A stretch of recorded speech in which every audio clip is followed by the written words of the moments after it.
Жақында әлеуметтік желіде Солтүстік Қазақстан облысының тұрғынының жазбасы тарады. Ол ауылдық учаскелік инспекторы туралы жазған.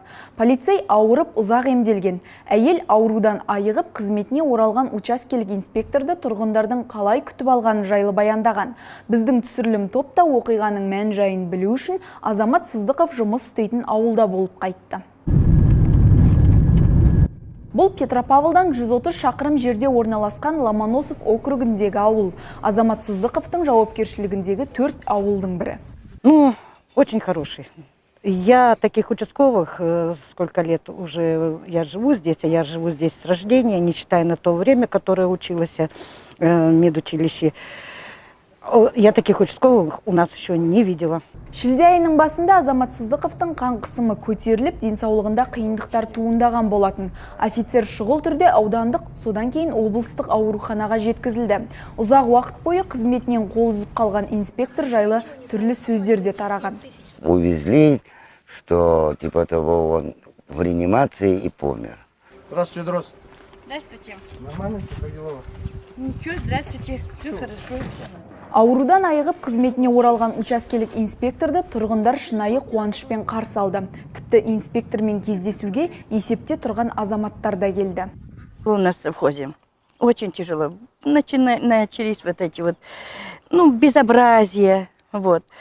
А пока был участковый, было все прекрасно. И даже все ожидали его. Даже те же, которые любители выпить, даже они говорили: ой, как плохо без участкового. Хоть бы он вышел. Я даже не могу описать такое состояние. Я вот иногда даже вспоминаю, меня все трясет, я не могу. Когда он доехал, получается, когда они доехали, уже все врачи были в районе, ждали его. Ауыл тұрғындары инспектордың жағдайын білу үшін оған хабарласып тұрған. Өзі туралы қауесеттерді естіген ол ең алдымен жауапкершілігіндегі ауылдарды аралап шықты. По своей работе он относится нормально, и что он свою работу он выполняет. Да, если я провинился, он наказывает, как положено по этому. А так, не знаю, он хороший человек. Я понимаю, человек не железный, а он постоянно в пути, и постоянно в этой железной машине при такой жаре.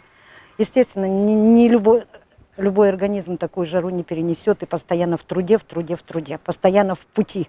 Солтүстік Қазақстан облысы полиция департаментінің басшылығы ауыл тұрғындарының алаңдаушылығын тудыртқан оқиға жайында біледі. Сондай-ақ Азамат Сыздықовқа жаңа қызметтік көлік берілді. Бұл оның жұмысын жеңілдетеді. Вот, узнали и увидели, что доброту этого человека, его на работу увидели, потому что это действительно человек с большой буквы, я вам скажу. Вот так вот. Азамат Сыздықов полицияда 12 жыл жұмыс істейді. Оның 5 жылын 2000-нан аса адам тұратын Ломоносов ауылдық округінде өткізді. 17 ауыл тұрғыны полицейдің ерекше бақылауында. Олар ішімдікке салынған бұрын сотталған адамдар. Қызмет атқару барысында көптеген алғыстарға ие, және де беделі өте зор, халық алдында, ұжым алдында өте беделі жоғары. Соңғы халық алдында есептерінің нәтижесі бойынша халық 10 бағасын берген жұмысына. Қазіргі уақытта сол округтар жұмысын атқарып келеді. Ломоносов ауылдық округіндегі жағдай тыныш, және мұның барлығы Азамат Сыздықовтың арқасында дейді жергілікті тұрғындар. Учаскелік инспектордың жұмыс күні таңғы сағат 8-де басталып, кешке аяқталады. Полицей аймақты толықтай тексеріп болып қана жұмысын аяқтайды. Азамат пен Раушан 3 жыл тәрбиелеп отыр. Олар әрдайым отағасын асыға күтеді. Соңғы оқиға Сыздықовтардың отбасы үшін үлкен сын болды. Енді сол кісілерге звондап, мен қал жағдайымды біліп, жазылып кетуіңізге, жазсын деп, жазылып кетіңіз деп звондағанға соған риза болғаным, менің қуанғаным, участковый инспектор болып, осы округта қалғым кеп, әрі қарай жұмыс істеуге осындай оймен облыстық больницадан шықтым.